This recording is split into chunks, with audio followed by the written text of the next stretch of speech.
Ladies and gentlemen, welcome to the podcast where the calm before the storm has ended. It is Lost in the Midcard.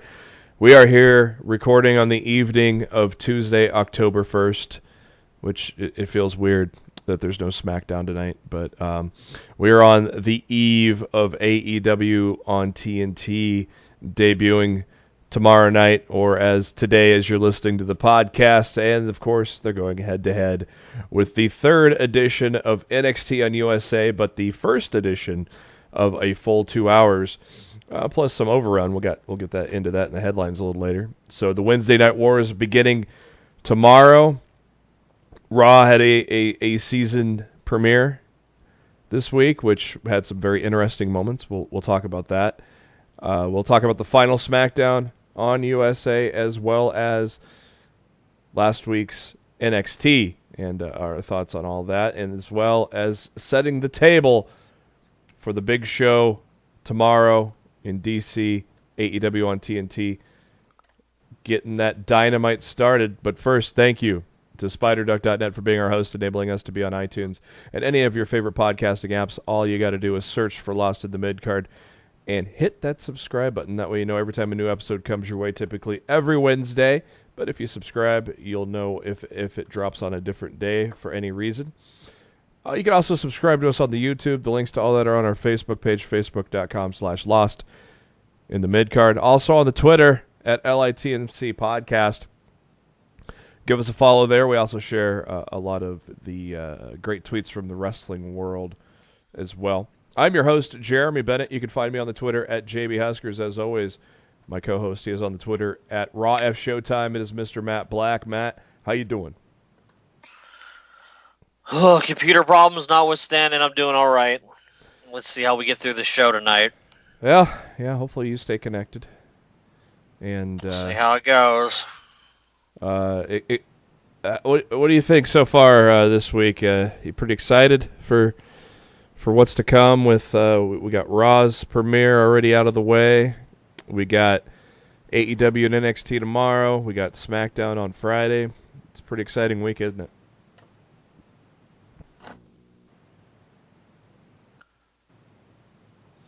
It's some people calling it the biggest week in the history of professional wrestling. Yeah, it could be the start of something major, and we're all here for it. As always, our other co-host, he is on the Twitter at NoOneLikeD, Mr. Daryl Bullock. Daryl, how you doing? In the words of Scorpio Sky's last tweet, SCU is in Washington, D.C. I'm doing good. At first, I thought that was Broken Matt Hardy. Yeah, I thought it was Matt Hardy, too. Yeah, they do the same thing. This town is the worst. That was pretty fucking terrible, JB. Good job. I wasn't trying. Fucked up my whole shit. Goddamn. Come on, give it to us. Give it to us, D. What do you got to say about DC? You're gonna be there tomorrow? Yeah, I'll be there tomorrow. It happens to be a special day, so I think I'll be there. Yeah. What kind of day is it? Rusev Day. That's right. Fuck Rusev Day. It's Daryl Day. Are you gonna show up? Yeah, I'll make a special guest appearance with Burn It Down. Broken Matt Black. You guys gonna interfere in the main event? I don't know. I might be under the influence of a couple of drinks, so I don't know. Oh boy. He challenged me. Yes. We're gonna do a little different format in here for this show. We're gonna kick it off with headlines, then talk NXT, SmackDown, and Raw. In that order, and then we'll close it up with some AEW, talk the last couple of BTEs. Well, this week's was really short, and set the table for the big night tomorrow, Wednesday night Dynamite on TNT.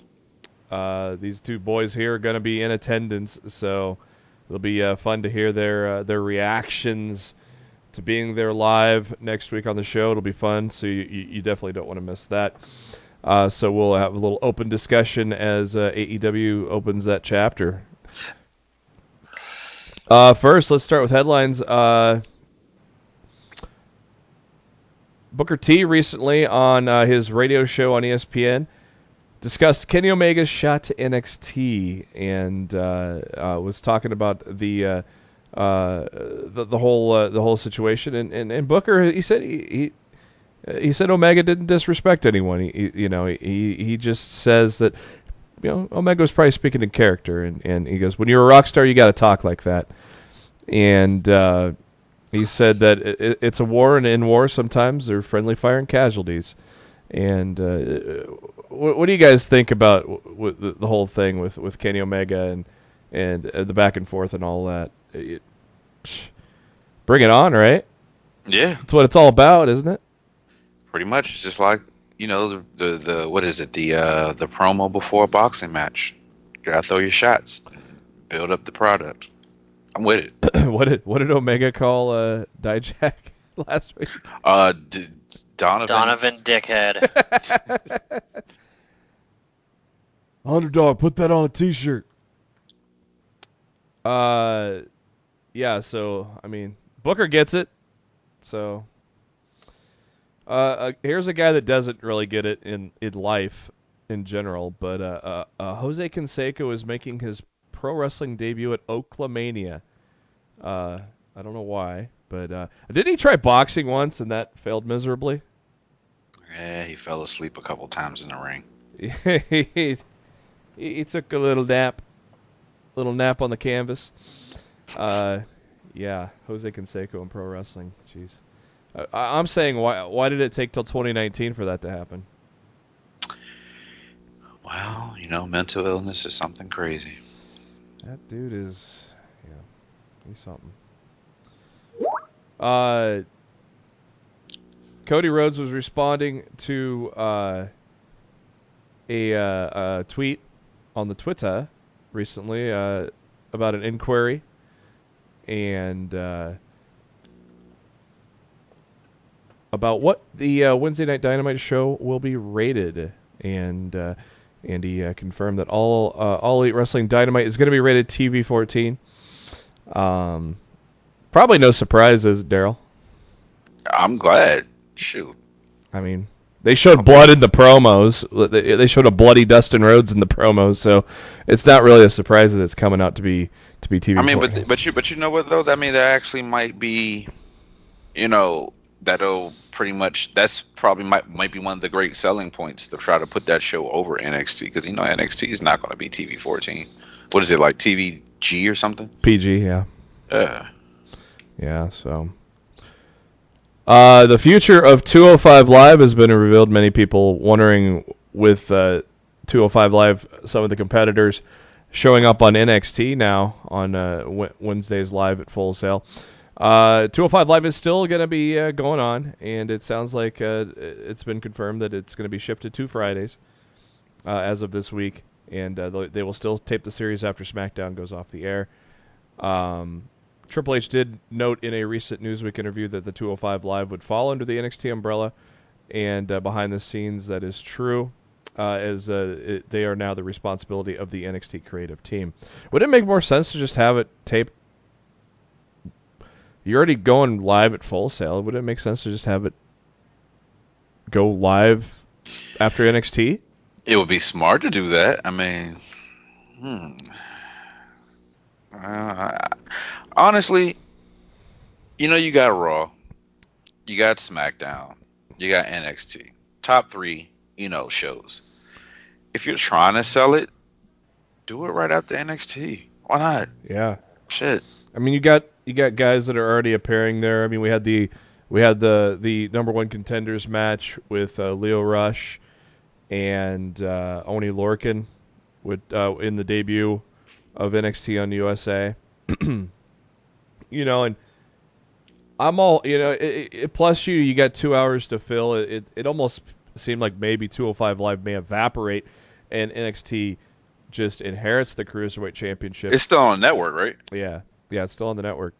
But at the same time, I think even though they're still standing alone and going to be after SmackDown, I think more involvement on NXT, and then especially with it being on USA Now, I think that's going to be huge for the brand to sustain and be able to maintain being a show on the WWE Network. 205 Live now might be the NXT of the company I hope so. because they're on the network, and there are some tremendous matches every week.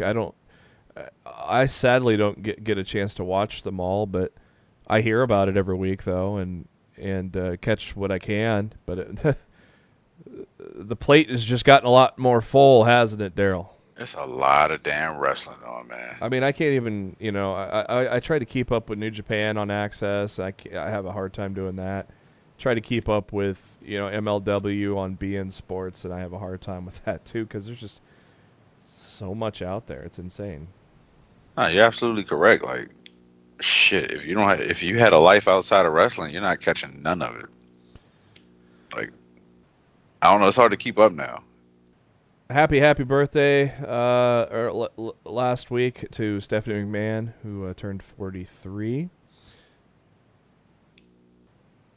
And Cody had a message to all fans as Dynamite was setting up.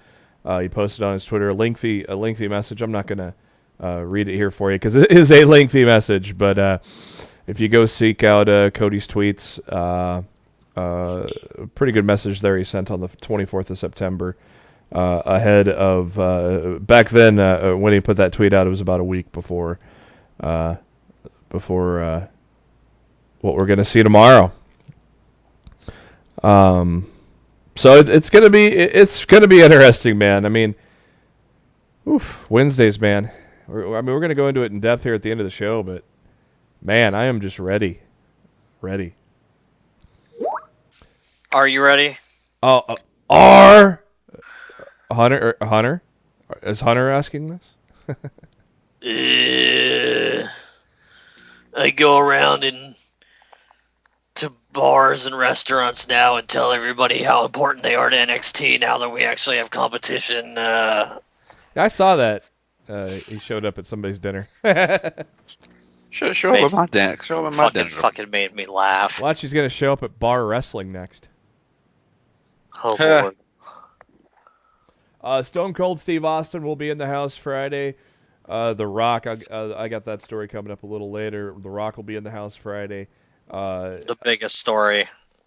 Oh boy, I can't wait. Kurt Angle, Lita, McFoley, Booker T, Hulk Hogan, Trish Stratus, Goldberg, Jerry Lawler, Mark Henry, Ric Flair, Sting, Austin, Rock. They're bringing them all out for you. You said Goldberg, right? Yep. Yeah. You say Matt Black? I did not. Matt, you gonna be appearing on SmackDown? I do not intend on being at that SmackDown I swear show. to God, if Matt Black was at SmackDown, it'd be the highest rating show in the fucking universe. Well, I'm gonna be at AEW tomorrow. Isn't that good enough? Yeah, but SmackDown's the bigger show. Where is SmackDown Friday again? I think it's Los Angeles. Like it's at the Staples Center. Okay, yeah. Oh shit! Word, they planned that one accordingly. We'll talk about SmackDown. I've been to the Staples Center plenty. Yeah, that's where I met Matt. Yeah. Well, not at Staples Center, but Yeah, well, yeah, I know what you meant. SummerSlam 2011.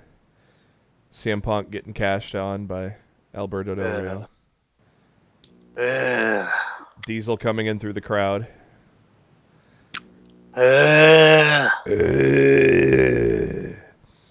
SmackDown's final, our USA farewell did just a hair over just a hair under 2.1 million. Not really a noteworthy show. I mean, it's going to take us maybe 5 minutes to talk about it. Good news for everybody that is across the pond, like our friend Mark Cho. ITV will be airing AEW Dynamite on free-to-air television next month. The run will start on ITV4 and followed by a 1-hour highlights program as well on on Monday. So everybody getting themselves a taste of the Dynamite. On a recent edition of the Steve Austin Show, Austin teased about having one final match and that he's in very damn good shape. Who'd you guys want him to face on this final match? Let me think about that one for a second. His last match was WrestleMania 19 in 2003 against The Rock. The end of that great WrestleMania trilogy between those two guys. Would you have him wrestle another legend or a current? If I do legend, I would do Trips. Yeah, I don't want to see that again. The two-man power trip, baby. Yeah, and then honestly, there's only one match I want to see for Austin, and they would need to get him back too. Rock. I want the match we were supposed to get like 6 years ago. I want Austin and Punk. Oh yeah. Yeah. Honestly, that's the only match I could think of that would actually interest me as far as Stone Cold is concerned. That would be sweet. There are people talking about Punk showing up Friday. What do you guys think about that? I wouldn't be surprised, but I would be very surprised. There's been a lot of I've heard a couple things roaming around. Yeah, there's a lot of talk that he's going to be going back to the WWE. Does that surprise you? Yeah. Over AEW. Yeah. I know Cody kind of told us this like a month and a half ago for anybody who was paying attention. Yeah. He sure did. He did. Yeah. So. You think Punk was just put off by the way they were doing business? Just, supposedly just through text, basically, right? Well, Cody says that's not the case. Well, yeah. He said, she said. Yeah, pretty much. God. Or they can be ribbing all of us. Yeah. There's the ultimate rib coming, Nick. Just wait. Yeah, when he shows up tomorrow night. Hey, if he does, I'm fully behind it. I wish. He shows up. I know it's not happening at this point. He shows up on Corgan's NWA show. Oh my God. God, no. Worst birthday ever. It's going to be something tomorrow that's going to wow us. I hope. Well, it has to be. I mean, because they've laid out everything in front of us already. So pretty much. There's gotta be something. There's gotta be something. Even to the things. Point of them revealing. I say things, like multiple things. Yeah, well, I think it's probably maybe 2 or 3 things. Yeah. I just think that you laid everything out of what's going to be on the show tomorrow night, including Jericho's mystery partner was revealed tonight. So with that being said, pretty much, hey, here it is. And we're going to go a la WCW first Monday Night Nitro at the Mall of America. Lex Luger shows up. You got to do something. I agree. I agree with you. It's just who and what. And you know what? Like, I'm sorry, Jack Swagger showing up tomorrow night isn't going to make me excited about AEW. Yeah. Like, who could they really get that's gonna get people talking afterwards? Like, who is out there? Literally, I am not asking this to be an asshole. I'm being sincerely genuine. Beyond CM Punk, who is one male or female for that matter that could show up tomorrow that would have people talking for the rest of the week? We're gonna have homework. I'm assigning each of us homework by the end of this show. By the end of the show, the last segment before JB wraps it up, we all have to find somebody, including Punk. We'll put Punk in there in that. Well, Punk is too easy. Well, I mean, obviously it's not. I mean, if we can't think of anybody else, it's got to be somebody. But with that being said, by the end of the show, each of us have to think of one person that could show up that can wow all 3 of us. Mm-hmm. And I'm saying I'm including legend too. Yeah. Well, like when Bret Hart showed up with the AEW title. Yes, sir. I never would have expected that. Never called Jericho a bad businessman. He applied for the trademark of a little bit of bubbly on September 19th. So actually, All Elite Wrestling tried to file the trademark on the 18th. Jericho beat them to it and did it on the 10th. So good job, Jericho. A little bit. I loved how they showed that on the old on tonight's show, the countdown to Dynamite. They showed most of the whole backstage tirade from Jericho after he won the title, and it's like they have to show a little bit of the bubbly, and they ended it right on that point. So well done. It's October, so you know what that means. It means a new WWE game is coming out very soon, and 2K recently announced updates to the Universe mode for the upcoming 2K20 game. They come out with, are you a hardcore Universe mode player? Then there's plenty to get excited about. Check out this list of updates that'll give players more freedom to create ever than before. They've increased the major and minor show match limits from 7 to 9. Pay-per-view match limits have been doubled from 7 to 14. That matches real life for the WWE. Championship titles per major show is increased from 6 to 7. Simultaneous rivalries on major shows is increased from 3 to 4. Pay-per-views can be co-hosted by up to 3 major shows versus the previous 2. Hi, NXT. People have freedom to delete and add promos in matches. 50 of the most used cutscenes have been reshot with a female mocap actor to look more authentic. 25 new cutscenes have been added. Over 3,000 new promo lines are in the game. Custom matches can be included, such as tables and mixed tag matches. Mixed tables. New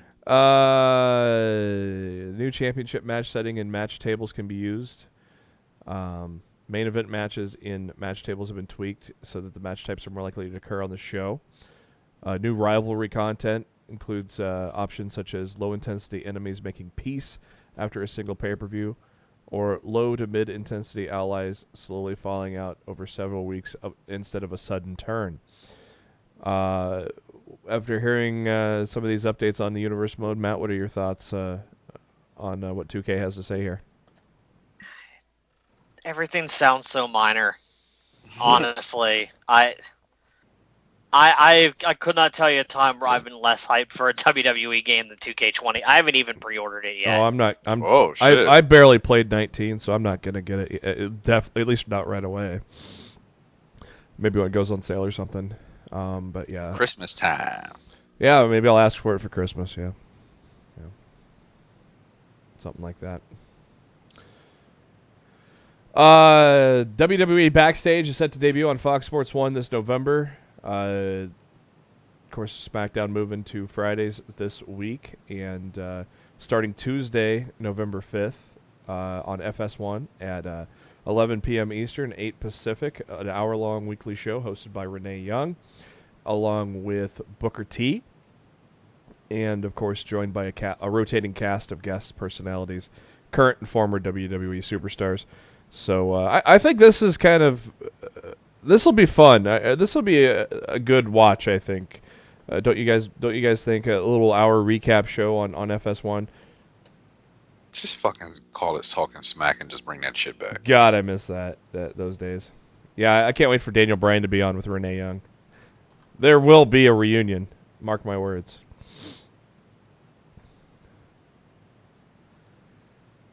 And then Fox issued a press release for the Backstage Series, which debuts on November 5th. Of course, Booker T and Renee Young are the hosts, and that's all that said, which I had already mentioned. Renee Young will not be leaving the broadcast team. PW Insider has confirmed. She will, of course, this said Raw announced team. That was before the announced teams got released for Raw and SmackDown. We'll get into that in a little bit. The studio show will set to look like it's inside a wrestling ring with yellow ropes. It'll be pre-taped once a week. under Fox, not WWE. Fox will be producing and doing all the technical stuff for the show. Kathy Kelly will also be a big part of this series, and she'll split her time between Backstage and NXT going forward. And outside of that, Fox has played with different versions of the show and how it will be presented, ranging from 3 to 5 personalities, but a final decision has not yet been made on who will be the final number of people in the studio for each weekly show. So that leads me to the big announcement that came out on September 26th. The Raw and SmackDown announced teams were released. Friday Night SmackDown, Corey Graves, Michael Cole, and Renee Young. No big shocking change there. NXT is going to remain the same with Mauro Ranallo, Nigel McGuinness, and Beth Phoenix. Raw got the biggest shakeup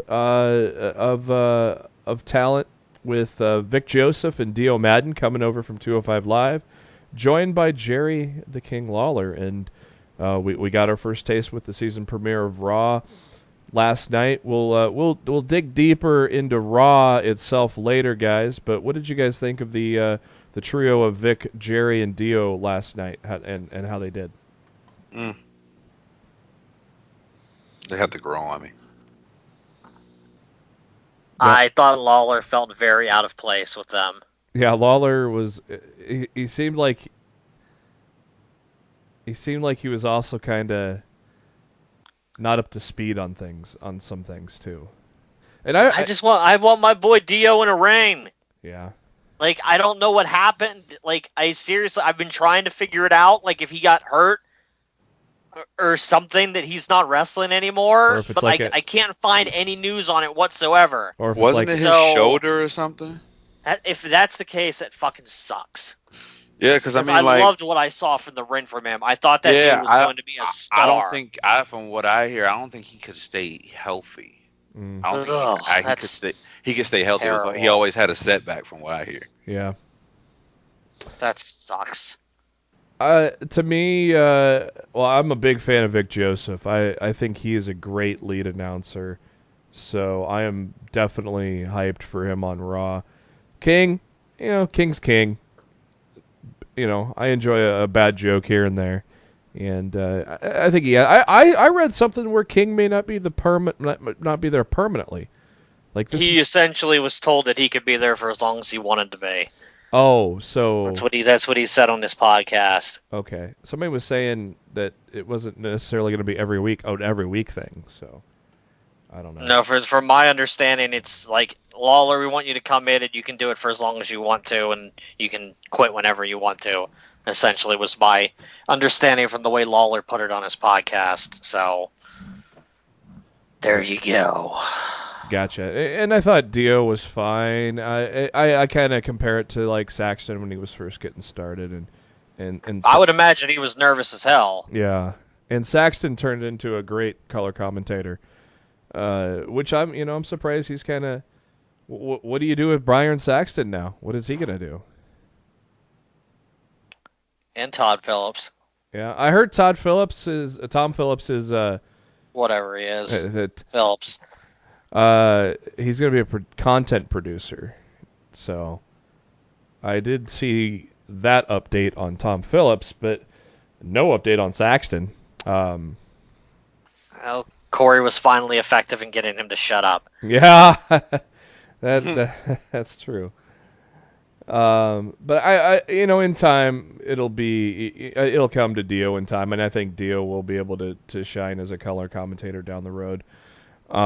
Just like I thought, Saxton was the same way. It was very average to start, but he turned into a great commentator, and it's just weird that he's not going to be on a team right now. So, it'll be interesting to see where he lands. The big news of the week is the mayor of Slamtown is going back to the WWE.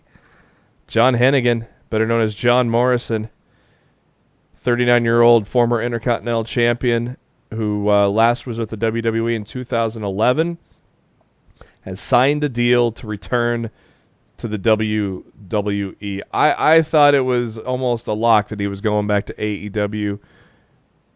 What do you guys think led to this decision for Johnny?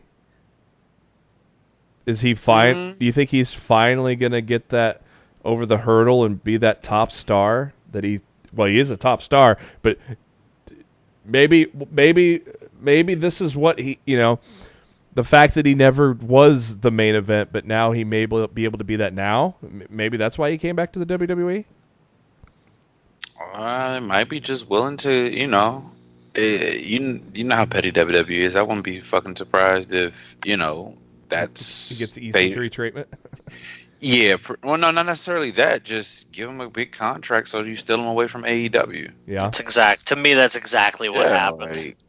They saw he was on Being the Elite like a month ago, and they're like, "Oh, let's go put the money out there and get this guy signed." We got Pyro money and we got Johnny money now. So pretty freaking much, dude.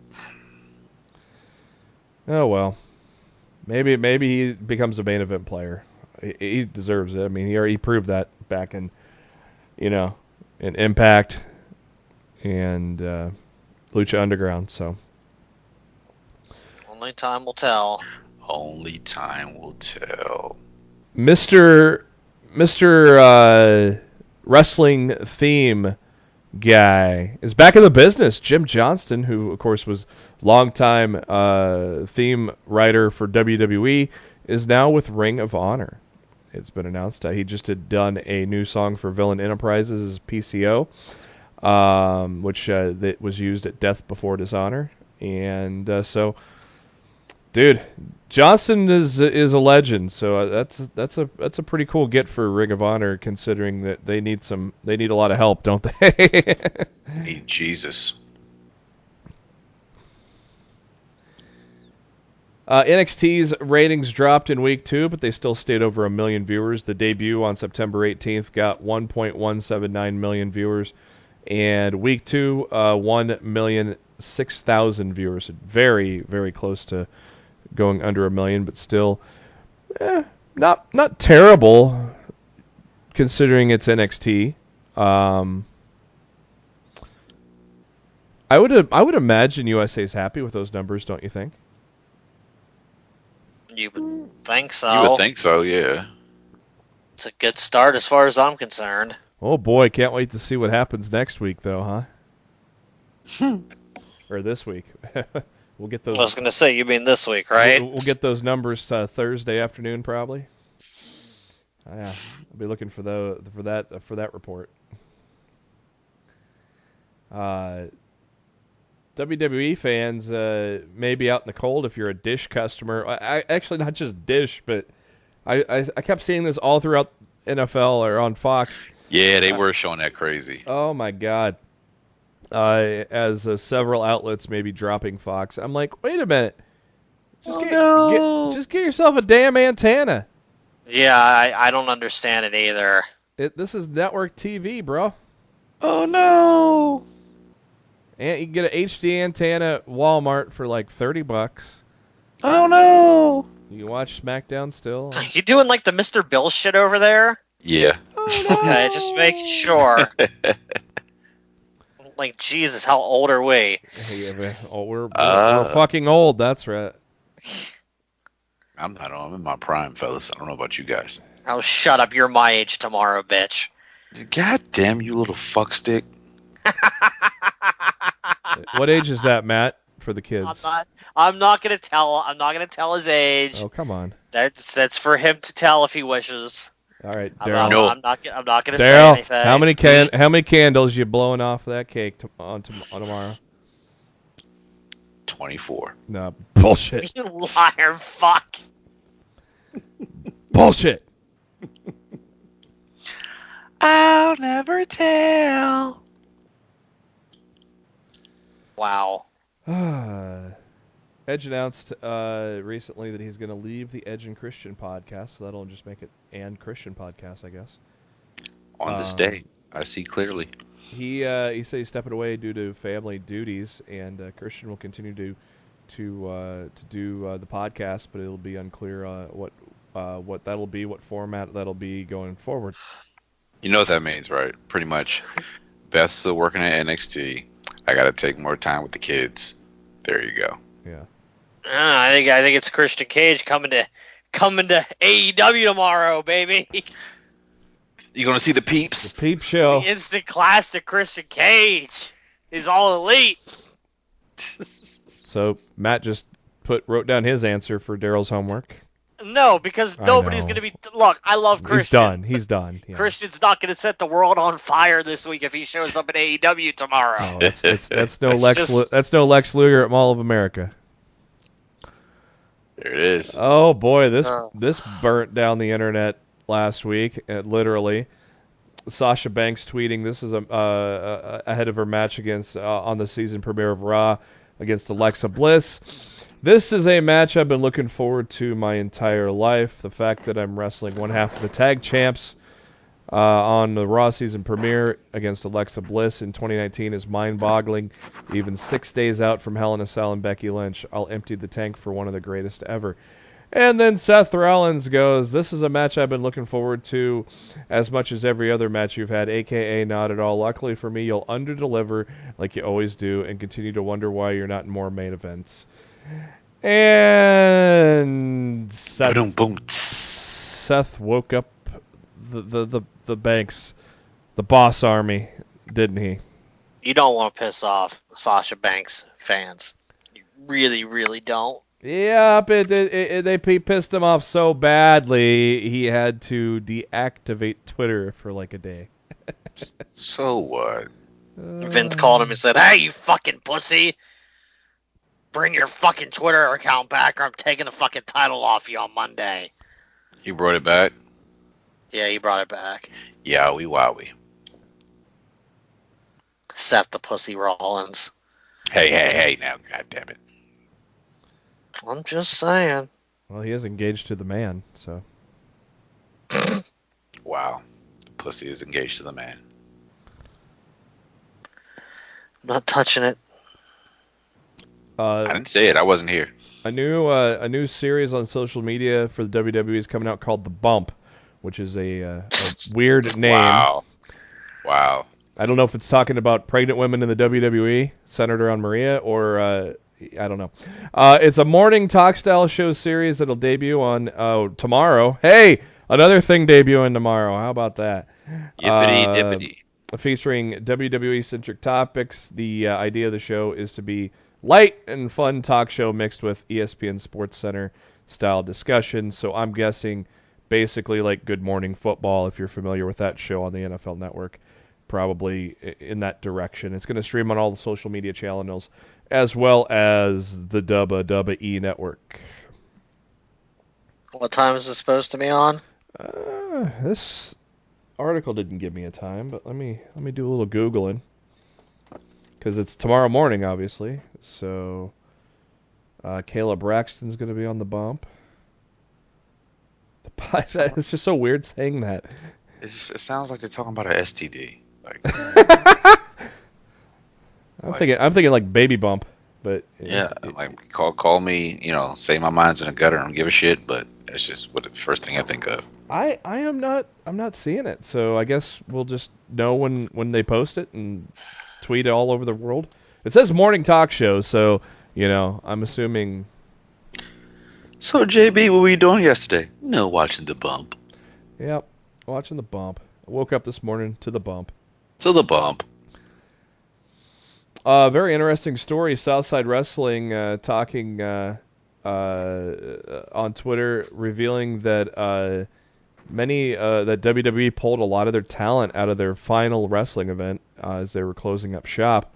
A lot of their talents are on the NXT UK roster, and were going to be on the show, but all of a sudden WWE pulled them. Cody and the Bucks heard about this and said, "Hey, let's help you out." So Brandy and Cody are going to appear, and Shawn Spears and MJF are going to wrestle for them on their final show. So that's pretty cool. Those guys helping out a little indie promotion on their as they're closing the doors, don't you think? Word. And how WWE of them of WWE to.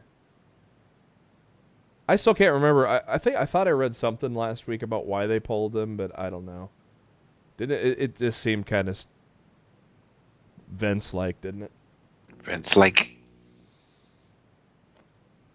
Either one of you guys catch Death Before Dishonor? I caught the back of my eyelids. That might have had more action. Oh. Pretty much. I guess there's a top contenders tournament. Marty Scurll beat Colt Cabana. PCO beat Kenny King. We have a new Women of Honor champion, Angelina Love. Oh shit. She beat Kelly Klein. Why couldn't it be Mandy Leon, right, Matt? That's what I'm saying. Jonathan Grisham defeated Jay Lethal. Hey, how about that? Some other things happened, and some other things happened, and some other things happened, but then the main event, ROH World Heavyweight Champion Matt Taven took on Roosh. And, of course, this was all ahead of speculation that Taven may be leaving the company, and Roosh comes out on top. Roosh is the new champion, and then the very next day, Taven resigns with ROH. Good deal, or do you think you should have explored other avenues? I'm gonna obviously direct this to the president of the Matt Taven fan club, Daryl. Thank you. Honestly, where could he have gone? Like, there's only one place that he could have gone that he wouldn't get buried. Impact. The Impact. He could have made an Impact somewhere. Wink, wink. Yeah. Yeah. Matt Taven is Access. Don't do that to that guy. Wow. Please don't. I'm Matt Taven, and I'm accessing Impact Wrestling. I get the God. I hate you. I understand it. I mean, they made him a world champion, where many may not have ever thought he ever would have been. Right. I get it. I understand it. Yeah, maybe AEW, he probably get lost. Weird to say about a new company, but Taven probably would get lost in the shuffle. Yeah, I mean, honestly, I would say this. Like, you go to AEW, okay. Some people know who you are, some people don't know who you are. But you would have like a mixed crowd. Impact.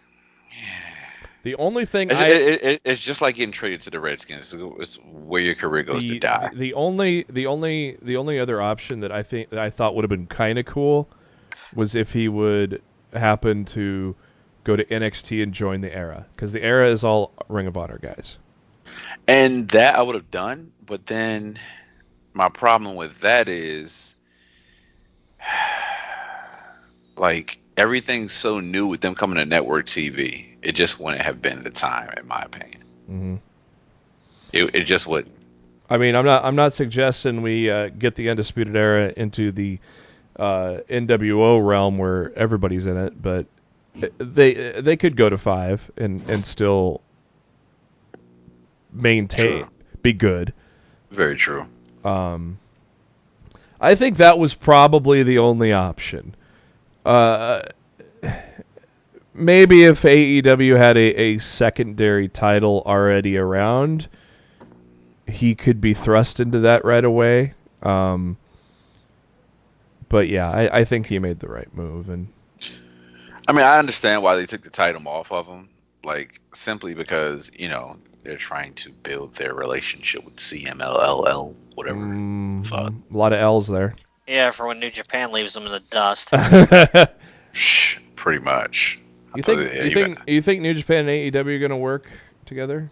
Eventually. I would say by the end of 2020, yes. Eventually. It just makes the most sense. What a time to be alive. Because what is Ring of Honor offering New Japan right now? I mean, seriously. Nope. Nothing. Yeah, nothing. I will say this. I think New Japan is trying to still focus on their clout within the States. So I think that should be a primary focus. And I think, and then I guess AEW has to before they can do any relationship outside of, the Oriental wrestling or whatever, I think that they pretty much need to get their own shit together as far as TV and pay-per-views and whatnot. Well, yeah, you can't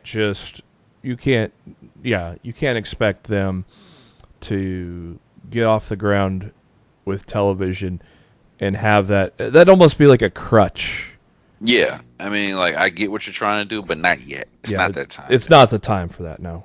Yeah.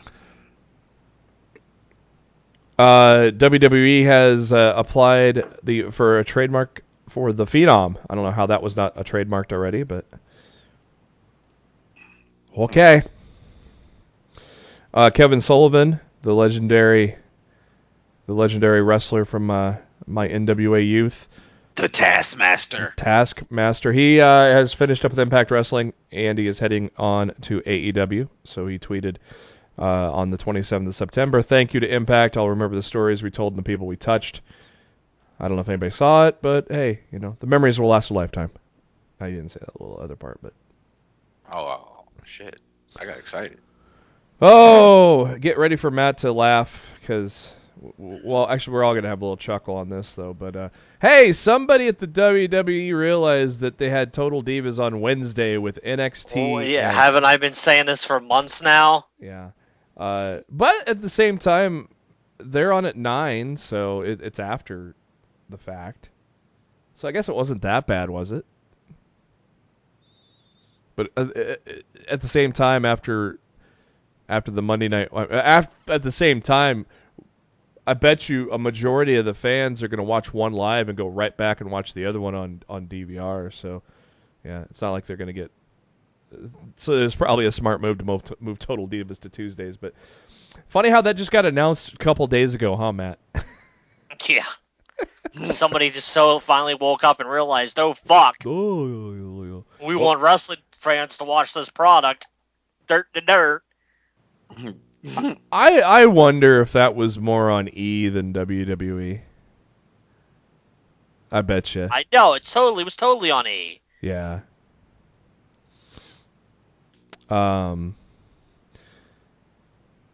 Roosh Douche, the new Ring of Honor champion, he's going to be wrestling in Mexico, not for CMLL, so he has to wrestle under a different name, El Toro Blanco, because CMLL holds the trademark to Roosh. And, it's such a cool name, right? Yes. Sad news happened here just the other day. The Cauliflower Alley Club announced of the passing of Rick Bogner, who performed in Japan, as well as the WWF. Most fans will know him as the fake Razor Ramon. He had a lot of friends in the business, a lot of friends paying tribute to Rick after his passing there this week. Oh, fake Razor Ramon. Remember those days? Oh, yeah. Have you guys heard on the details of Taven, year-wise or anything? Has that come out? I have not seen anything. I haven't given a fuck enough to look. Oh. I'm just being honest. Look, I go digging for news that I care about. And I don't care about Matt Taven's Ring of Honor contract. I just don't. I'm sorry, Daryl. I know this upsets you. But I just don't care. There would be like somebody asking me about the status of Sammy Guevara's AEW contract. I don't give a fuck. I don't know. It's just these things do not interest me.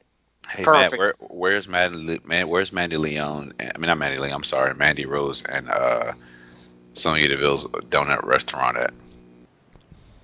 They have a website now. I don't think they actually have a standalone location or anything yet. See, I was proving a point. I know you give a fuck about that. Love you, Daryl. I knew where Daryl was going from here. Absolutely, thank you, JB. I'm just saying. I know what I fucking care about, motherfucker. Breaking news: Is this legitimately breaking news, or are you just being a pain in the ass? It's legitimate breaking news. We got a new. Good. Lay it on me, motherfucker. We got a new signing. We got a new signing to All Elite Wrestling. Oh, please tell me it's somebody worthwhile. No, it's Matt Black. No, it's actually an announcer. It's Alex Abrahantes, who was the Spanish lead announcer for Ring of Honor, I hate you. Scared the shit out of me because I thought you were about to say Alex Marvez. I'm like, dude, don't fucking do that to me. No, he's already signed. He's already All Elite. The breaking news would have been him being released. Hey, at least he's out of the commentary table, guys. Yeah, thank God. Alex Abrahantes, who Shivani on Wednesdays, Golden Boy on the pay-per-views. I'm good with that. Who won? Oh, Shivani and Golden Boy's only doing pay-per-views. Okay. Yeah, because Shivani can't do Saturday nights due to his baseball obligations. So that's why they've got Golden Boy to be in that spot on the pay-per-views. So for the Spanish-speaking audience, he will be calling the action for AEW. Hey, I mean, technically that is breaking news. It just came out literally 3 minutes ago. So I think that holds enough clout as how Matt feels about Taven's contract. Oh, the era, the fighting is over. Well, for now, as it is official, the Colt Cabana and CM Punk lawsuit is over. Oh, they kissed and made up. I don't know if they kissed and made up, but they settled out of court. Hopefully they can go back to being friends again, but a lot of damage done there, man. A lot of money wasted. Yeah, no shit. Well, he also commented, Punk commented on the end of the lawsuit, responding, saying, why did he ask to settle then? I wanted to go to trial, play stupid games, win stupid prizes, enjoy donating to the eventual Woe Is Me GoFundMe account. Wow. Woo!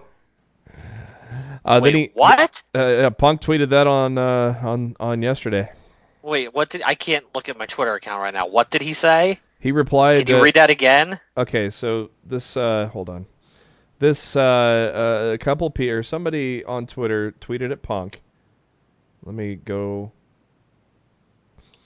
He goes, Cabana is the sweetest and most generally lovely human being I've had the pleasure of meeting. I've witnessed the pain and hurt this has caused since the dicking around with your word, Punk. The exhaustion, stress, and sadness. Fuckity bye, you utter ball bag. What the fuck does that mean? So he's basically a Colt fan and hates Punk. So then Punk goes, why did he ask to settle then? I wanted to go to trial. Play stupid games, win stupid prizes.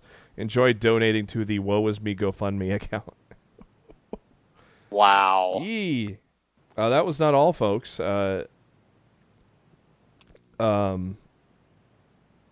There's another tweet from Punk. Punk wanted to go to trial because he knew Cabana had no fucking case. So the dude responded to Punk's message with, I'm not Mr. Stein or Colt, but to finish this, to be done with it for his own health. But guess what? To finish this, to be done with it for his own health so he can get on with life and cease hanging out with someone he loved who gut punched him. Been there, sure. I'm on his Patreon. He brings me joy, always has. I'm sorry you lost that. Then Punk replied, he, in all caps, he sued me. He wanted to end the dumb shit he started. I asked to speak to him. He declined. I asked to enter mediation. He declined. I offered money. It wasn't enough. I never wanted any of it. He is as greedy as you are ignorant to who I am and fooled by who he is. Yeah, they're not going to be friends anytime soon. Fucking men. Ain't going to be friends anytime soon, I don't think. I love that response. Punk said, I don't think Colt's as great of a guy as everybody wants to believe. Punk said, Punk tweeted another, said more on the thing. I loved the guy. I would have done anything for him, and the irony is, if he would have just asked for the money, I would have given it to him. Instead, he tried to extort me.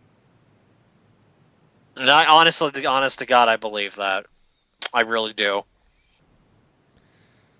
What a weird fucking situation, man.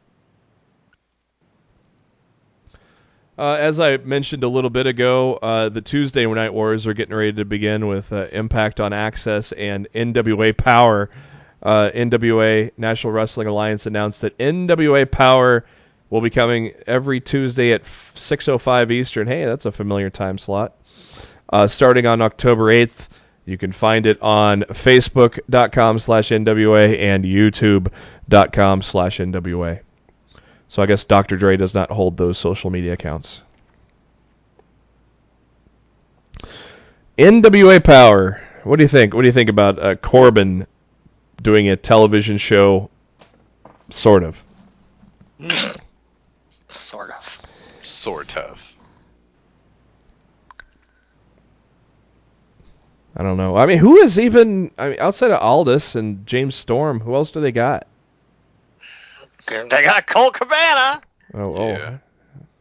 Hold on. Let me... He needs a paycheck.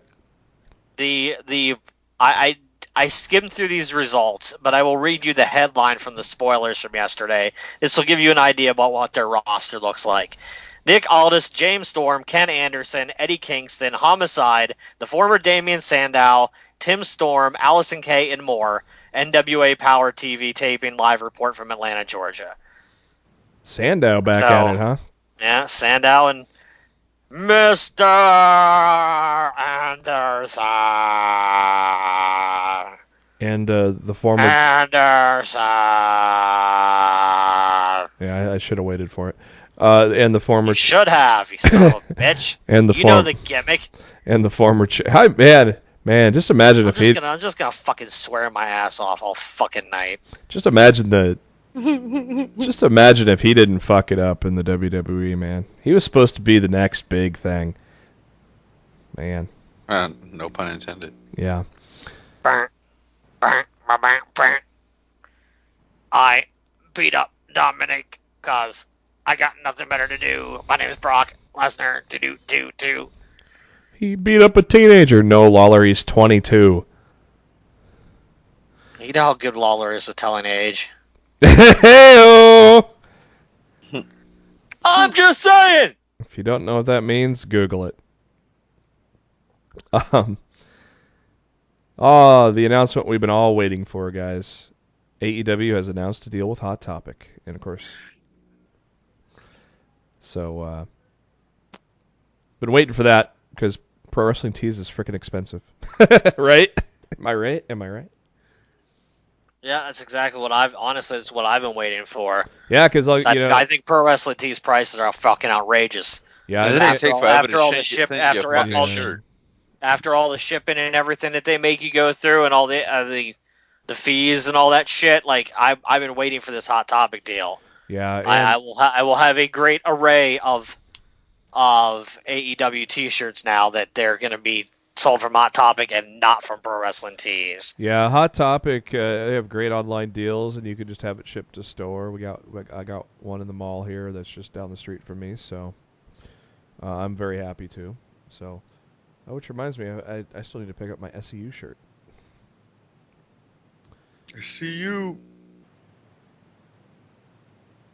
Hey, finally, WWE Network brings back Chromecast support. Of course, they updated the network a couple months ago, and I was kind of wanting to use Chromecast, to watch something on the network a few days ago, and I'm like, where is it? So, pretty happy for that now. You have better luck with the app, Matt, there since they updated, or? Still? Yeah, I'm not nearly having the issues that I did. Luckily, the updates have seemingly helped quite a bit, so I appreciate that. Yeah. I'm looking at my app now to see. I still don't have Chromecast support, but oh well. Probably coming up. There's probably an update waiting on my phone right now. Son of a bitch! New Cedric Alexander shirts out there. I liked it. We wore it to the ring last night on Monday. Who's gonna buy a Jobbers T-shirt? Oh. Don't you do that. Oh. Look, tell me I'm wrong. You're wrong. Dude, they fucked that guy over so bad. It's just blah. Blah. After Monday Night Raw went off the air last night, Seth Rollins wrestled Bray Wyatt, hit several stomps, but every time Bray kept getting back up, and then the lights went out, and Bray was gone. So that's how Raw went off, what happened after it went off the air. There we go. I don't say blah blah blah.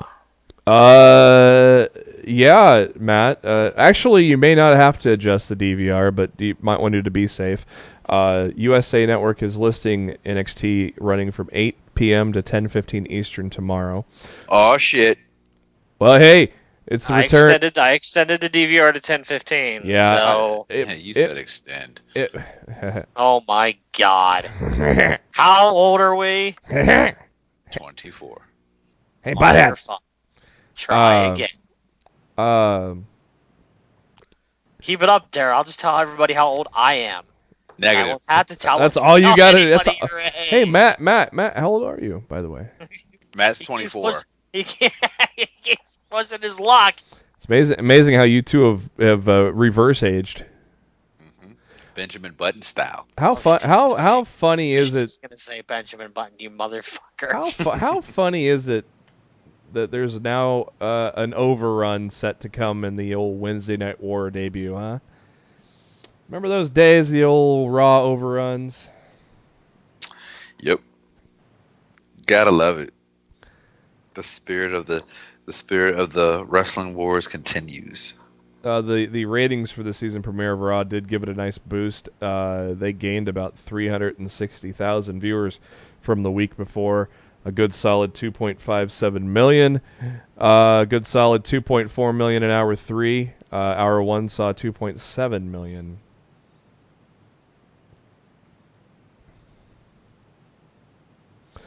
An update on NXT's Joaquin Wilde. He's had to have surgery on his eye. His eye is swollen shut, but his surgery was a success. He has a steel plate in his face now, and the surgeon said 4 weeks until he can start doing stuff again. So he said he'll be back in the ring very soon. If you watched the Dynamite preview on TNT Tuesday night here, Jericho's mystery partners were revealed, and of course it is LAX, Santina. Santina.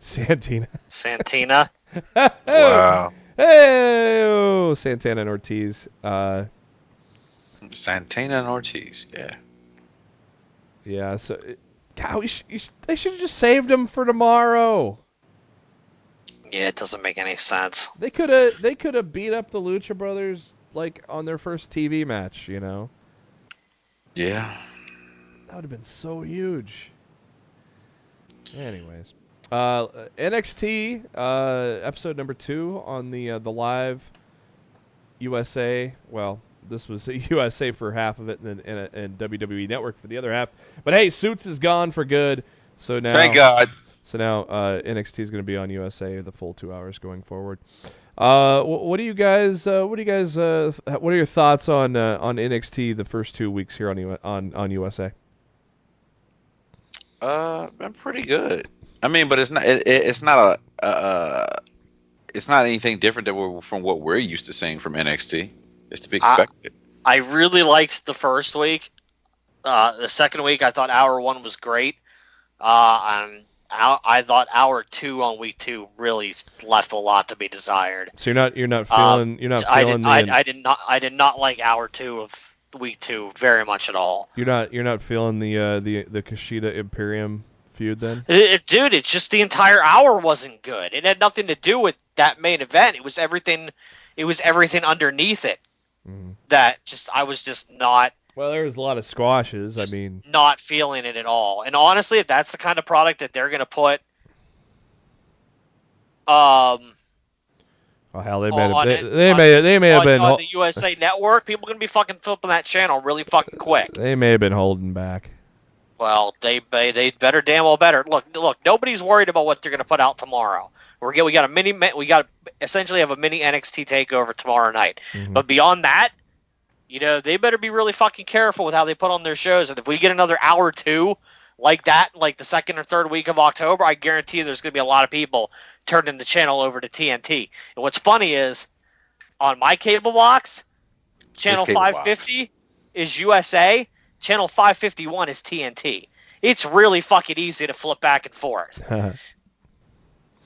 I thought the main event was good with Kushida's partners being Breeze and Fandango, and I'm all for Imperium on NXT. That's been pretty good so far. Walter. I just want Imperium and Undisputed Era to feud, though. I just want that Imperium jacket. Oni Lorcan and Danny Burch took on some new tag team I'd never heard of. I can't even remember the name of the team now. Chase Parker and Matt Martell. I can't remember the name of the team they called Ever Rise or some bullshit like that. Ever Rise, yeah, I think that was it. Ever Jobber. Cameron Grimes is getting a lot of TV time. He took that fucking tag match was the epitome of everything wrong with Hour 2 of NXT last week. Yeah. Because that Full Sail crowd was just like, what the fuck is this shit? Well, hour one, Keith Lee and Dominic Dijakovic, holy fuck, these guys don't put on a shit show. You said his name wrong. Dominic Dickhead. There you go. Oh my god, these guys never fucking disappoint. And now the series is 1-1-1, right? So yeah. So you guys, quick thing real quick. So you guys remember back in the day when Nitro came on and it would end, and then right at the end of Nitro. I know Matt remembers, but I don't know if JB remembers. You remember how they replayed Nitro right after the live? Yeah, they're doing that with Dynamite tomorrow. Yeah, I don't know if that's a permanent thing, but they're definitely doing it tomorrow anyway. You like it? Just checked it out. You like them doing that? Yeah, I'm cool with it because I mean, why not? Yeah, because you technically can watch NXT live and then come back and watch AEW. Mm-hmm. Yeah, because you can't really watch NXT until the next day if you're a network subscriber. So. Absolutely. Or if you have that fancy DVR stuff, but Jesus Christ, Keith Lee and Dijakovic, man, that's been one of the great feuds of the year. And Keith Lee doing a Spanish Fly that's not human, man. Welcome back Dakota Kai. She defeated Tainara Kanchi pretty quickly. And then number one contendership for the NXT Championship, a street fight. Matt Riddle, Killian Dane. They tore it down with Matt Riddle gonna set to face Adam Cole next week for the NXT Championship. Which, I mean, the era just got all the gold, so it's gonna be. They're definitely not. Nobody's losing that gold anytime soon, right? Nope. I didn't think so. I mean, if it does happen, it'll probably be closer to Mania, Royal Rumble time. Yeah, it's too soon to have anybody in the era to drop the gold right now. I mean, that was the whole concept, was to build this move to NXT on USA with this great faction holding all the championships, and so it'd be stupid to have someone drop a title right now. SmackDown, Eric Rowan and Daniel Bryan had a great match. I continuously am getting impressed by Rowan every week.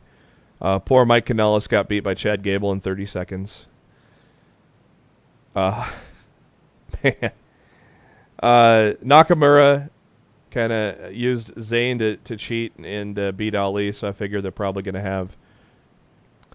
You think that gets added to Hell in a Cell this weekend, Ali and Nakamura? Pre-show, maybe. Dude, there's only like 3 announced matches for Hell in a Cell right now. They need to fill that fucking card. You know, all that talk, all this hype about Dynamite tomorrow. I completely forgot about Hell in a Cell on Sunday. They legitimately have 3 announced matches. Do they? 3. It's the fucking tag match with Daniel Bryan and Roman against Harper and Rowan. They've got Rollins against The Fiend. They got Sasha against Becky. Yeah. There's only 3 matches announced for the show right now. No wonder I forgot. They have such tunnel vision on SmackDown Friday night that they have failed to put together a fucking card for their pay-per-view 48 hours later. So do you think, Mr. Matt, Mr. JB, do you think on a regular day this SmackDown would be tonight would have been a going home show because of the pay-per-view. Do you think No. like they this do is any other show? This is probably this is the pay-per-view Friday. Yeah, that's what I'm saying. So like Yeah. any other time, if they have like a Raw 25 or 1,000 episode of SmackDown, they have this special guest Stone Cold, Undertaker, Edge, whatever the fuck, and then that'll be it. That'll be your big surprises. Do you think it'll be a going home show? Do you think it'll be like just a big surprise show, or just like a gimmicky show like they usually do, or do you think it'll be combined? I think it's going to be. I think it's going to be a lot of. There's going to be some surprises. I think it's going to. There's going to be obviously a lot of legends, which is probably by design to get that big rating to start with the new era. But I think there may be some surprises, like things that'll happen within the. It's not going to be really a go home show because, well, maybe it is. Maybe they'll set. Maybe maybe they're setting the table 48 hours in advance. I don't know, but I think there's going to be some in-ring surprises with current stuff to go along with all the legends. So I think it's almost going to be like a mini pay-per-view on Friday. What do you think, Matt? All their eggs are in that Fox basket for Friday. Yeah, Plain and simple. And that's honestly that's all they really care about. Ain't no eggs on Sunday. Not even. Well, WWE realized they still have the Kabuki Warriors. They also had a match against Fire and Desire on SmackDown. And then poor Asuka has to chase for the 24/7 title now. God. She held the title for like 600 days in NXT. Imagine what that means to Vince. And now she's chasing around Carmella for the 48/7 European television title. And the final segment of the evening, Shane McMahon and Kevin Owens in the ring with some lawyer-actor people, which basically leads to, on Friday Night SmackDown, a ladder match. KO and Shane. Contract is going to be on a briefcase above the ring. The winner stays with the WWE. The loser gets basically fired. We all know Kevin Owens has a 5-year contract with the WWE, so basically this is probably a way to write Shane off for some time, right? Forever. I don't know about forever, but oh, I want it to be forever. Yeah. We've definitely had more than enough of Shane this year. That's for damn sure. And then the show ended with Becky Lynch and Sasha Banks, and Sasha just beating the hell out of her. I like that. That was a fun ending. And hey, Pat Buck making his television debut there. So yeah, three announced matches. God, so there's not really much to talk about. So let's just talk about the title matches. Becky Sasha. Does Sasha come out on top here? Or? I think so. I think so too. Because I think they're moving back into SmackDown. Mm-hmm. And they can't move the Raw Women's Champion to SmackDown. Good point. So I think Sasha wins the title on Sunday. I mean, Becky's the biggest draw for the women right now. Don't you agree? Mm-hmm. So you they've been putting her on a lot of Fox stuff lately. Like I think Fox absolutely positively wants Becky, and I think they'll bring Becky over to SmackDown to take the title off of Bayley. And don't you think that's the same logic to use with Seth Rollins and The Fiend? Yeah. You can't have The Fiend lose. Nah, he's the hottest thing right now. That'd be like the dumbest. And to be honest with you, Seth doesn't really need the title to do his thing. He has been booked invincible. If you lose this match, it fucking Vince. If Wyatt loses this match, right? Yeah. Because he's basically being booked as invincible right now, and so and Seth is obviously going to be with Becky. He's not going to. They're not going to be on separate shows. So yeah, we're going to have 2 title changes there, and I mean Brian and Reigns are going to, are they going to beat Eric and Harper or is this all a ruse? And Daniel Bryan, it was Daniel all along that attacked Roman. It was me, damn it. Do you think the ultimate swerve is coming with this? I think so, because Daniel Bryan is not committing to that full yes chant. You see what he's doing. He was doing a little different, getting the crowd hyped up on SmackDown. So I still think Bryan's the mastermind, and he's going to turn on Roman here. No, I think he is too, but I hear Fox wanted Daniel Bryan as a babyface. So card subject to change? Yeah, so I guess we'll wait and see what happens. I'm assuming Fox wants Roman Reigns too, right? Absolutely. They can't have everybody. They're going to get him, pal. Yeah. The season premiere. They keep getting everybody they want. We're going to have 205 Live wrestlers wrestling on Raw Monday nights. Well, you never know, man. The season premiere of Monday Night Raw, which is weird because they never take a week off, so... what do you think of the gigantic mass of video stage? Overkill. Man, it's cool. And hey, Pyro. It's kind of weird. Pyro. Hi, Pyro. Boom. Becky's got the smoke. We want the smoke. We want the smoke. Miz has got some stuff, and Seth Rollins has got the old Booker T flamethrowers. Hopefully they are not the same technicians that were in Tennessee. If you saw that, did you guys see that a couple weeks ago? Mm-mm. One of the flamethrowers tipped over during the pregame entrance for the Titans and caught the field on fire. Mm-hmm. That's gotta be Kane! So a lot of pyro. And we kick off the show with Rey Mysterio. And Lawler's already lost. He thought the Universal Championship match was happening right now. No Rays in street clothes, King. He talks about, of course, how Dominic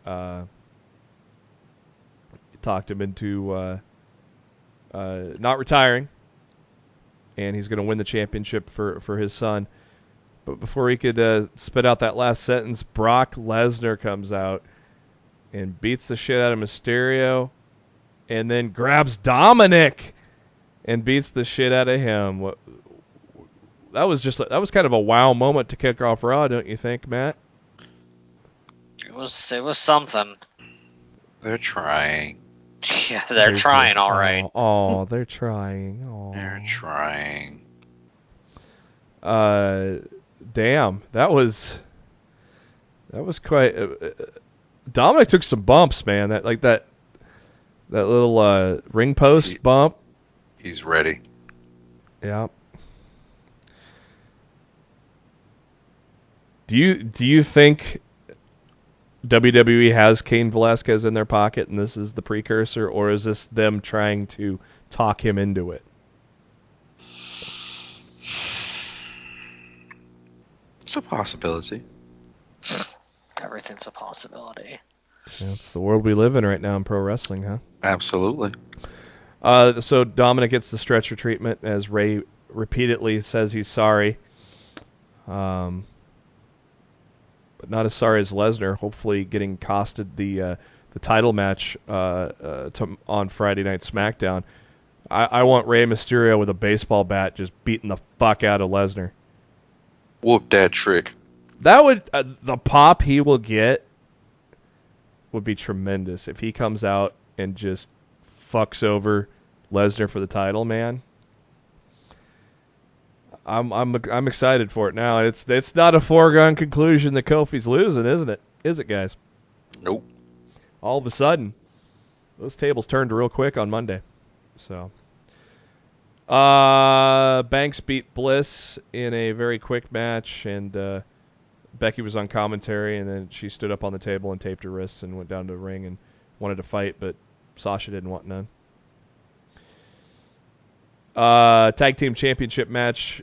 Rude and Ziggler taking on Heavy Machinery. Good match here. I thought it was a very solid match for the title. Ziggler, Rude, of course, retaining. No surprise there. They are working very well as a team, in my opinion.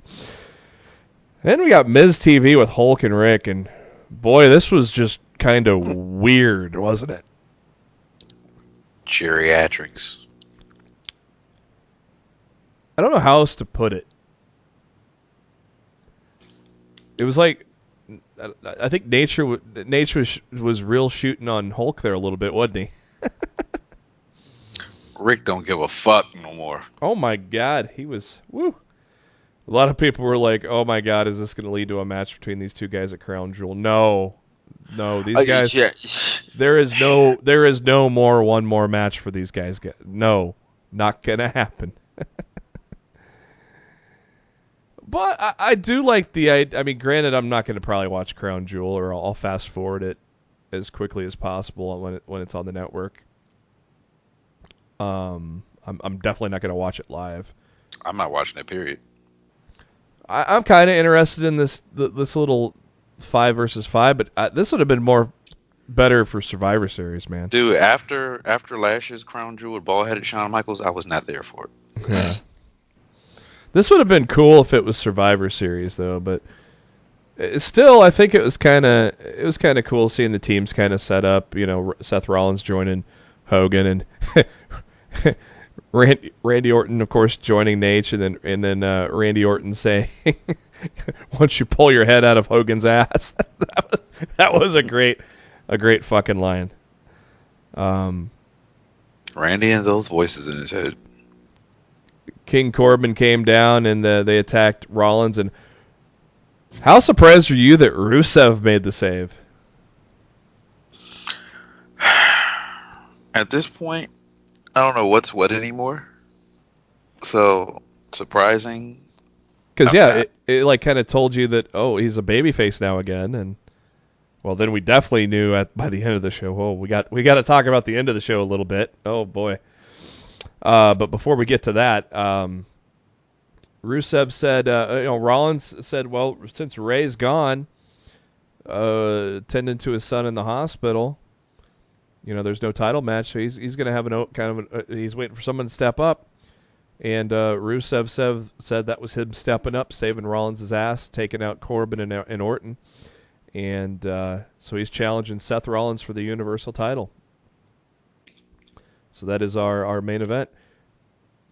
They show Rusev backstage, and Charlie Caruso asks him, where's Lana? And the look on Rusev's face, oh, pales in comparison to the look on Rusev's face at the end of the show, huh, guys? Mm-hmm. I hate they're doing this to that guy. Fucking Me too. hate it. Yeah, we'll talk about what happened there in a minute, but he did foreshadow something, as he says, about his problems at home. But then focused on challenging Seth for the title. We got another promo from AOP. Can't wait to see them face the Viking Raiders. Yes, Lord. I've been waiting for this for like the past 3 years. They did take on the OC once again. A very solid match there with the Raiders coming out on top. Cesaro and Ricochet, short match. Firefly Funhouse. Seriously, a Rambling Rabbit is like Kyle from South Park. He dies so many times on this show. He died. Kenny. Yeah, Kenny. Kyle! Yeah, Kenny. I mean Kenny. Yeah. Yeah. Good So, Lord. Rambling Rabbit, he'll be back next week, right? AJ Styles and Cedric Alexander had a U.S. title match. Pretty good match very good match between the two guys there. With AJ Styles retaining. John Cena talking about working with a new organization called Fit Ops, raises money to help veterans achieve greatness and fitness in life. And he announced on the Ellen Show that from now until November 11th, Veterans Day, he will match whatever is donated to Fit Ops up to $1 million. So very, very cool there. It is fitops.org/donate to support to that cause. Paul Heyman with quite the promo, more like yelling at Cher Schreiber. You don't get to talk to Brock Lesnar. Heyman says he apologizes, but you want someone to blame Vince McMahon. We've been blaming Vince McMahon for how many years, guys? Since we've been watching wrestling. And finally, Heyman says it out loud. But basically, Heyman said, well, Lesnar's in fight mode for this title match. Well, so that's why he did what he did. Universal Championship between Rollins and Rusev was highlighted, but what we didn't see on TV. Did you guys see this video? No, I didn't. Oh boy. Randy Orton and King Corbin were on stage watching the match, and Corbin sat down on his throne, and the throne collapsed, completely disintegrated. And Corbin didn't fall on his ass, though. Props to Corbin. He landed on his feet. He didn't fall on his ass, but Randy Orton completely lost it, and they cut back from commercial, and you see that's why you saw that. You were wondering why Rusev was laughing, and that was why. It was because Corbin's throne just completely. They didn't get that at IKEA, apparently. I wonder what the conversation in the ring was. Well, you could tell Rusev something about Rusev said something right after the commercial. He said, "Where's your chair?" And he's laughing. And then, of course, the video started circulating on the internet of Corbin just nearly biting it once the chair just completely fell apart. Oh, man. But then something else fell apart, and that was the end of the show. Apparently, somebody was in a limo pulling up. That somebody was not John Morrison, but apparently it was Bobby Lashley. He interrupts the Rusev match. And how many times did Lashley point to the entranceway before Lana finally came out? Like, God damn it, hurry up! I was like, wasn't that a little awkward? And then we almost literally had live Sex Celebration 2.0 with Lana and Lashley as Rusev looked on with a very sad look on his face. Definitely Paul Heyman booking here. You know, he did that stuff at ECW back in the day. So you don't like it though, Matt, huh? No, it fucking sucked. Yeah, it is very weird. Weird is a good word for it, right, Daryl? Weird is like I don't want no parts of it. I'm done. Yeah, I thought it was kind of different and interesting. It's gonna set up a feud, but man, it was also a little overboard. The what they were doing on the stage, I don't know. And then the Fiend came out and gave Rollins the claw to end the show on a weird fucking note. So Being the Elite was 3 minutes long this week. It was a voicemail to Kenny Omega as the Bucks are asking for the cleaner to come back. And then Kenny teases it, but he then just threw the glasses in the trash can. He's taking that pin tomorrow, isn't he? I'm worried they're gonna turn him heel tomorrow. Oh, I'm here for that. Because he's just losing. He doesn't need to be a fucking heel right now. He has lost it. Yeah, I'm not looking forward to what they're gonna do with him. Like I don't know who came up with this idea, but it's not good. Last week's BTE, what did you think about Nick's new shirt designs? Are those really out on Pro Wrestling Tees right now? I didn't look. I hope not. Oh, they're so bad. They're so bad. I don't know. I did kind of get a chuckle of Private Party's live stream with everybody from Beyonce to Rihanna commenting during it. I did think that was kind of funny. Did you guys notice Marty Scurll commented on the? Yes. What did he say? I can't. Let's see if I can find it. Oh, they definitely did change. He's talking about the Bucks. Hashtag all my friends are dead. Oh, shit.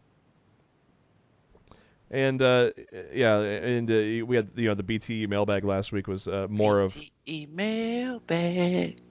just Kenny Omega losing it, and then talking shit off camera, not realizing it's still recording. Yeah, so you don't like what they're doing with Kenny, huh, Matt? No, because I've already explained why I don't like what they're doing with Kenny. Yeah. Well, let's talk about Dynamite tomorrow, guys. You're gonna Dynamite! You're going to be in attendance. You guys got a hell of a card waiting for you guys tomorrow night. Jon Moxley is set to appear. MJF against Brandon Cutler. Yes. Probably an MJF win here, right? You ain't going to have him lose to Cutler. Cutler's just there to be the JOB, right?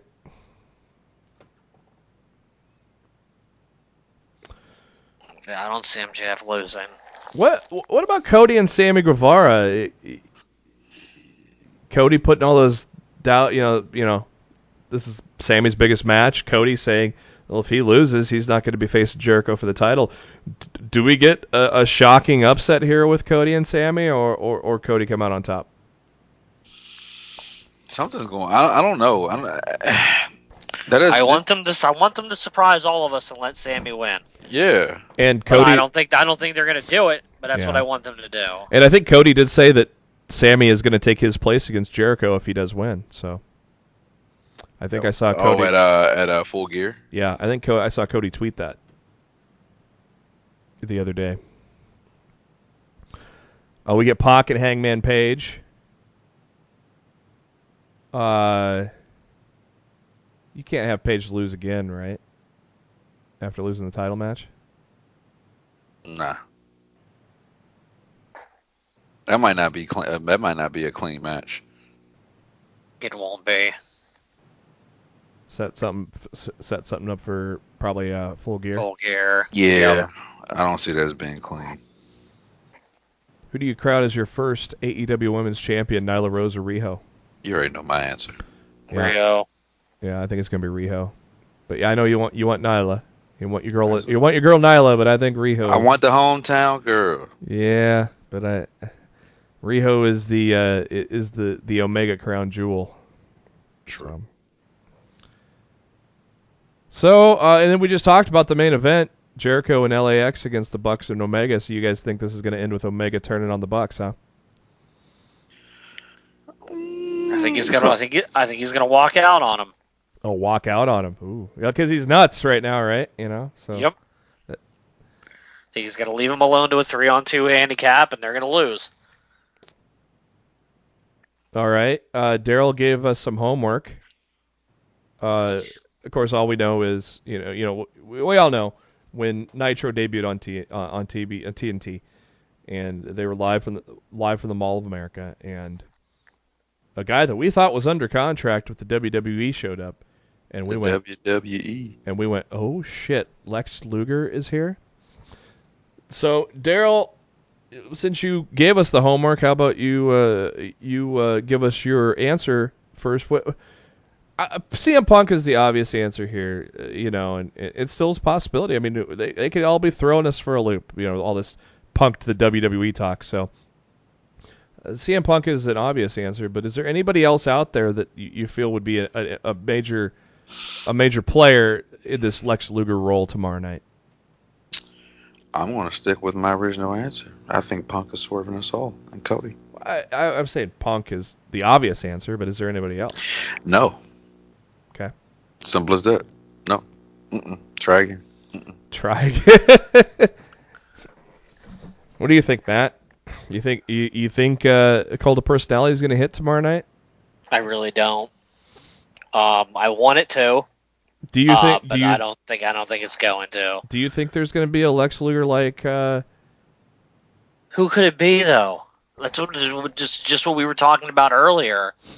Yeah. Like, I don't know or could even imagine who they could bring out that would have the impact on the level of a CM Punk. I seriously can't think of one person out there that's a free agent that they could bring in and it would create a talking point for the rest of the week, unless it's CM Punk. The Rock. And I just yeah, right. Okay. And then you woke up. Yeah. It's just, yeah, I don't know, man. I don't know who we can say tomorrow. If it's nobody. And I think I don't want you to be disappointed on your birthday, dude, but I really and truly believe we're not getting anybody tomorrow. Do we really have to get anybody? People have expectations that we're going to get something, and I just don't think we're going to. There's honestly, I'd rather go in thinking the worst and getting the best than hoping for the best and getting nothing. Yeah. I mean, I honestly can't think of anybody that would create an impact right now. At least it's. I mean, Lex Luger. I mean, it's so hard today though too, because it was easy to hide Luger in the mid '90s. There was no social media, sir. Yeah, you know, we know a lot now. we know too much these days. Too much. I mean, shit. Unless it's like Bully Ray or Flip Gordon or Marty Scurll. Marty, right? Yeah, those are the only. Marty retained the 6-man tag titles with Ring of Honor over the weekend. Yeah. So it's just like it can't be Marty. Like that, the Ring of Honor isn't going to let Marty Scurll appear on AEW television with that title. If he was leaving, somehow leaving early, I'm still hearing November for his deal. If there was even an inkling that he would have been appearing tomorrow night, they'd have taken those 6-man tag titles off of Villain Enterprises. I have a question. I haven't been following Ring of Honor, but what's the thing going on with Shane Taylor? It's a storyline. Work. Gotcha. Okay. Yeah, it's storyline. I mean, unless this is the ultimate work and Marty hasn't told ROH yet. And there's your Luger moment. We're all like, oh, he's got a title in ROH. There ain't no way he's showing up at the Mall of America. Maybe it's Marty. But I mean, like Matt said, it may be nobody, and we just can't get our hopes up. True. We just wait for it all to play out. I mean, what are you guys looking forward to? You guys are going to be there. What do you guys want to see? What are you guys looking forward to? And I'm looking forward most to the atmosphere, the fact that it's the first AEW show. Mm-hmm. Like how say for instance, how WWE or even let's just say the WWE or NXT, whatever the case may be, they have their regular TV show, and the matches are good. They're not, as Uncle Dave says, 5-star caliber, but they're good. It's good enough for TV. I want to know the quality of the matches. Are they going to be pay-per-view worthy matches, or are they just going to be strictly for TV? I'm just eager to see all of it. And I think I think it's going to be kind of like the NXT model. Sometimes you're going to get those squashes, and you have to have it. Squashes are a way to get someone established, but then you get for example, Cameron Grimes against Raul Mendoza last week. Cameron Grimes destroyed whoever he faced the week before with a stomp 10 seconds in, and we thought that was going to happen again, and then we actually turned out to get a lengthy 10-minute match. And I expect that's what's going to happen with Brandon Cutler and MJF. I think we're going to get a competitive match, a good match. We're going to probably get a near fall that makes you think, oh my God, damn, that was close, before MJF does something shady and wins probably. But I think that the formula is going to be pretty similar to NXT there, where some of your lesser talent is going to get some longer matches. I mean, we've already seen that with AEW pay-per-views, but now that you got a 2-hour show and you've got to establish a full roster, including mid-card and lower mid-card, I think we're going to get those, like I said, a 10-minute MJF Brandon Cutler type of match, to kind of round out that roster and introduce the people to all these guys. You got to introduce the people to everybody, not just the stars. So I think they're gonna and that's gonna be the balancing act that Cody and the Bucks and Kenny have to learn on the fly as well with being EVPs. So yeah, I think we're gonna get kind of a similar formula to NXT. That's my opinion. What do you guys think? I can see that. Yeah. Anything else you want to talk about before the big night tomorrow night? I'm just ready. I've been wanting to go to an AEW show all year. The fact that the first one is actually, First TV. right there in our backyard. Yeah, the first, episode on TNT. Like, I wouldn't miss it for anything. Yeah. I want the show to be great because I want to go to Full Gear. But they gotta they gotta put on a great show tomorrow. Because, like I said, I was not happy with All Out. And a lot of people. I'm were I'm hoping Full Gear is more Double or Nothing and less All Out. Mm-hmm. Right.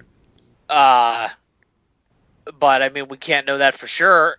And like, I need to see what their TNT product's going to be. I need consistency.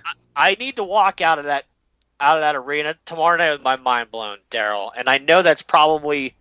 No, you're not wrong. I know at the same token, I say I want to go in with low expectations, but I want these guys to fucking blow me away tomorrow. Mm-hmm. I feel the same way. I mean, I want to go to Full Gear. I mean, I just want to make sure that I'm not disappointed and not wasting my damn money. I mean, because for so long we've dealt with the tyranny of Vince just giving us shit on a plate and be like, hey, you paid for it already, you take it, you watched it, I have my money. Yeah, I want the same. I don't want to deal with that with the alternative anymore. Neither do I. Because look, it'd be really easy at this point to just head over to your house and watch Full Gear in November. But at the same token, I'd rather be there. You know what I mean? Mm-hmm. Yeah. It's like 20 minutes away from us. We can freaking go if we want to. And I've skipped plenty of WWE shows over the last several years that have been in this area because of how bad a taste in the mouth that WrestleMania in Dallas left with me. I don't think you should classify yours as skipping shows. I think you should classify yours more as boycotting. Yeah, well, maybe that's it. But I really want tomorrow to be everything that I know it can be. And I want to walk out of there just super optimistic about AEW as a company going forward. And like I said, I want to go to Full Gear. But if they disappoint me, like, look, I ain't going to be brokenhearted, sitting at your house in November watching Full Gear with you. Right. Because I know we'd have a great time doing that. Understood. No, I totally agree. Yeah, I really just, really fucking want this show to be good. Yeah. Like I feel like I fucking need it to be good. He needs it. Well, and like what Daryl had just said, it's like it's gonna probably be good. It's what they do the next weeks after. It's what they do when it's not the new thing. They have no room for error.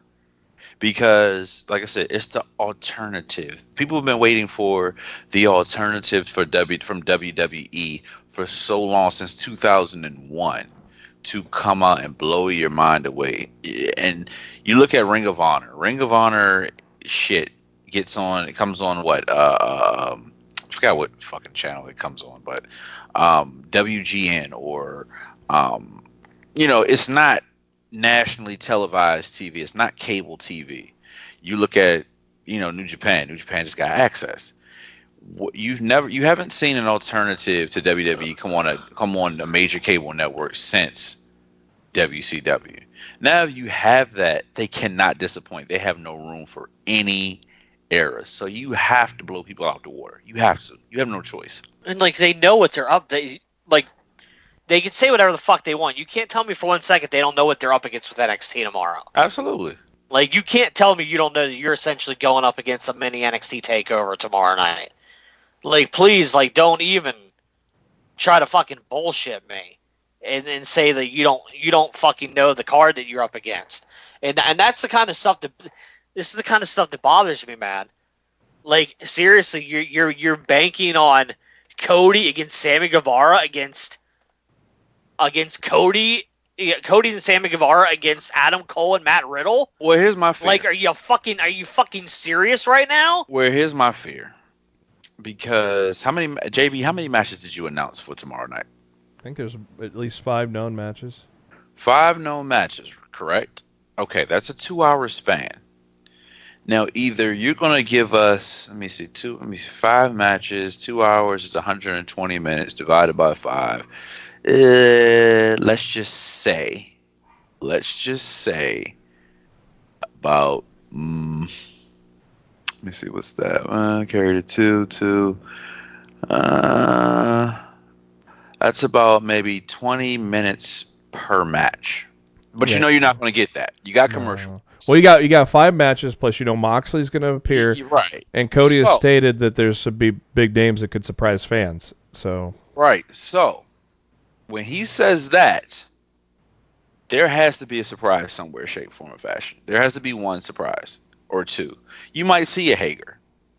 Hey, it is what it is. You might see You might see a legend like maybe Dreamer or something like that. You might see some of it. My fear is it's the one thing that I can't stand about WWE. You have so much talent that you can't showcase it all. Because I would love to see Darby. I would love to see Jimmy Havoc. I would love to see Luchasaurus and Jungle Boy. It's a weekly show, so you're going to eventually. Yeah, I get that's what I'm saying. I get that, but it's your first show. Your first show should be the one where you showcase certain talent, certain ones of the young talent. So if it were up to me and Matt and you, JB, as well, I know you would love to see Angelico and Jack Evans. I know you would. I would love to see Darby. Shit. I know you would see Matt. I know you would want to see Janela. Not technically. I'd rather see. But I'm just saying, just to say you saw it. You know what I mean? It's just like I hear rumors that we might get a rematch between SCU and Jurassic Express. And Jurassic Express, which I would totally be fine with seeing that. It's no rumor. They pretty much put that out on BTE last week. Yeah, last week. Yeah, but nobody like AEW hasn't come out and confirmed it.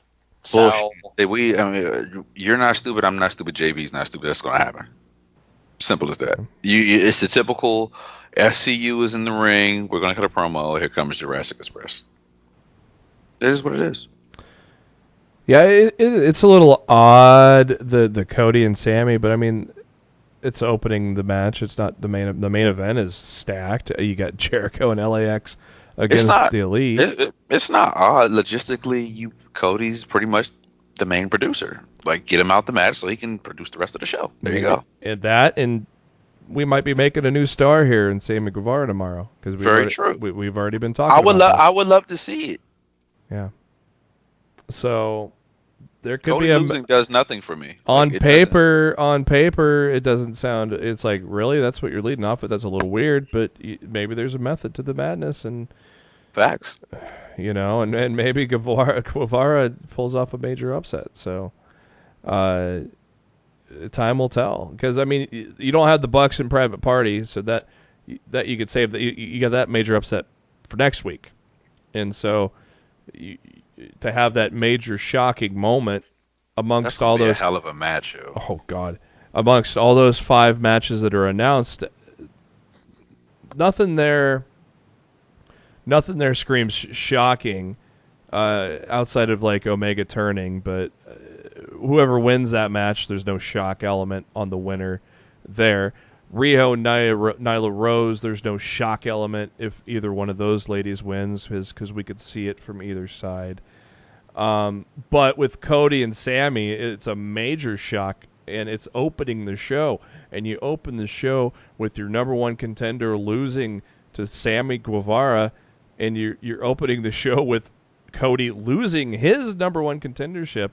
That sets the tone for the rest of the night. And I feel like maybe there was a method to the madness all along. It's very true. I'm just eager for tomorrow. It's gonna be real. It's gonna be real interesting. Yeah. True that. All right, that's going to do it for this edition of Lost in the Midcard. Thank you to SpiderDuck.net for being our host, enabling us to be on iTunes and Spotify and all your favorite podcasting apps. Just do a search for Lost in the Midcard. Hit that subscribe button. That way you know every time a new episode comes your way, typically every Wednesday. But sometimes we may put it out on a different night, so that's what it helps to subscribe. We're also on the YouTube if you prefer to listen to us that way. And the links to everything is on our Facebook page, facebook.com/Lost in the Midcard. Also on our Twitter at LITMC Podcast, where we share a lot of the great tweets within the wrestling world. I'm on the Twitter at JB Huskers. Matt is on the Twitter at Raw F Showtime, and Daryl is on the Twitter at No One Like D. Give us all a follow there. So now the stage is set. Raw has had their premiere. NXT is on USA. SmackDown is about to be ready to go to Fox. Hell in a Cell is this weekend, and AEW goes live on TNT tomorrow. After all of that, Daryl, what are your final thoughts? I'm excited for tomorrow. I'm just eager to see what the guys have in store for us tomorrow. I just can't wait. And then also, Friday with the festivities of SmackDown. I mean, I'm going to try to see it. I know I'm recording it, but I'm interested to see, how they step it up a level. Mm-hmm. Matt, what are your final thoughts? Tomorrow has the potential to be one of the greatest nights in the history of our sport, to quote Tony Schiavone, but it's true. The entire industry could change tomorrow night after NXT and AEW go off the air, and things could change, hopefully for the better. I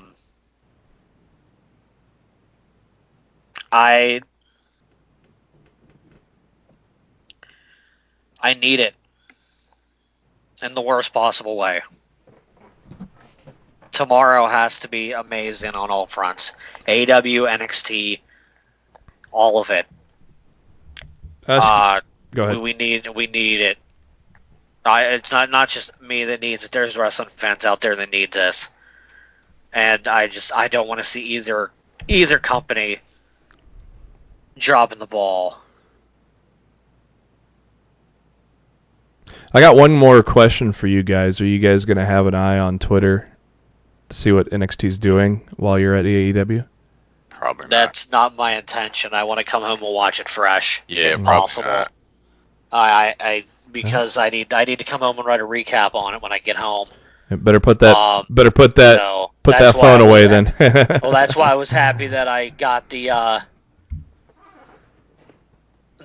information about the fucking 15-minute extension bullshit. Yeah. Because if I'd have come home and I'd have realized I didn't have the last 15 minutes of the show, I would have been pissed. Beyond pistivity? Oh, it would have been bad, dude. It would have been bad. Really, really bad.